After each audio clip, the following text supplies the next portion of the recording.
یہ بار بار آپ لوگ کہتے ہیں جی عمران خان کو لایا گیا، اور جو عمران خان کو لایا اس نے پاکستان کے ساتھ بڑی زیادتی کی.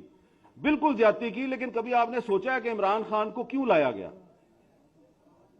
ہے؟ جی زعیم قادری صاحب بڑی زور دی سر لایا تسی. عمران خان کو کیوں لایا گیا؟ اب میں آپ کے سامنے ایک سچائی جس کی کوئی تردید نہیں کر سکتا وہ میں لے کے آتا ہوں آپ کے سامنے.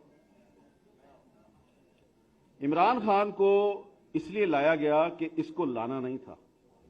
یہ بات درست ہے کہ جنرل پاشا صاحب جو ہے انہوں نے 2011 سے کام شروع کیا تھا، لیکن 2018 میں عمران خان کو نہیں لانا تھا.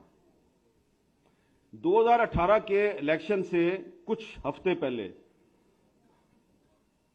ایک میٹنگ تھی. اس میٹنگ میں تھے جنرل قمر جاوید باجوہ صاحب، اس وقت کے D G I S I General Naveed Mukhtar صاحب، اور اس وقت کے ڈی جی سی جنرل فیض صاحب. اور اس میٹنگ میں بلایا گیا پتہ کس کو؟ شہباز شریف صاحب کو.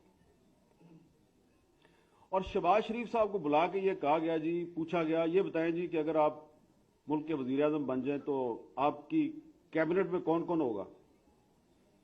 انہوں نے کہا جی کیبنٹ میں وہی ہوگا جس کے بارے میں پارٹی جو ہے وہ فیصلہ کرے گی اور جس کے بارے میں نواز شریف صاحب بتائیں گے.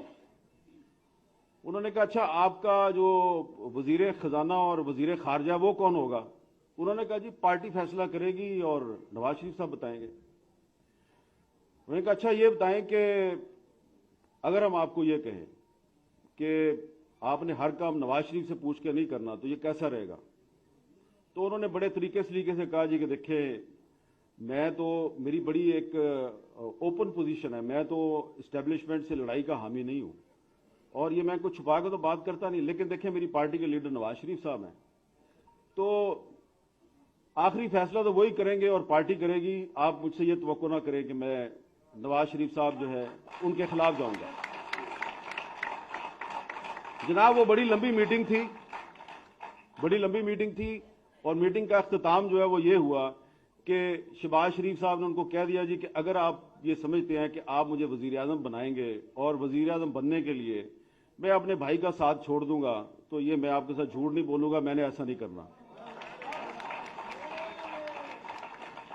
تو سعد رفیق صاحب میں نے آپ کو 3 نام بتا دیے، قمر جاوید باجوہ صاحب، نوید مختار صاحب، جنرل فیض صاحب. اب یہ 3 تو پتہ نہیں آپ کو ملیں گے نہیں ملیں گے، آپ ان سے پوچھیں گے نہیں پوچھیں گے. شہباز شریف صاحب تو آپ کو روز ہی ملتے ہیں نا، انہوں کو پوچھ لینا. تو آپ جو بار بار ہر تقریر میں یہ کہتے ہیں کہ عمران خان کو جو لے کے آئے وہ بڑے غلط لوگ تھے، اور بالکل غلط کیا انہوں نے، لیکن عمران خان کو پاکستان پہ مسلط کرنے کے ذمہ دار شہباز شریف صاحب بھی ہیں. اگر وہ انکار نہ کرتے تو وہ 2018 میں ہی وزیر اعظم بن جاتے، لیکن انہوں نے اس دور میں اورنگزیب عالمگیر اور دارا شکوہ کی جو کہانی ہے کہ بھائی کو بھائی سے لڑانے کی جو کہانی ہے اس کو رپیٹ کرنا مناسب نہیں سمجھا، بھائی کی پیٹھ میں خنجر گھونپنا مناسب نہیں سمجھا. لہذا ان کے اس عمل کی وجہ سے باجوہ صاحب مجبور ہوئے کہ عمران خان کو مسلط کیا جائے، اور پھر انہوں نے مسلط کیا، اور پھر انہوں نے گن کر شہباز شریف صاحب سے بھی اور آپ سے بھی انہوں نے مجبور ہوئے کہ عمران خان کو مسلط کیا جائے، اور پھر انہوں نے مسلط کیا، اور پھر انہوں نے گن کر شہباز شریف صاحب سے بھی اور آپ سے بھی انہوں نے بدلے لیے، اور تھوڑے سے بدلے انہوں نے خواجہ آصف صاحب سے بھی لیے.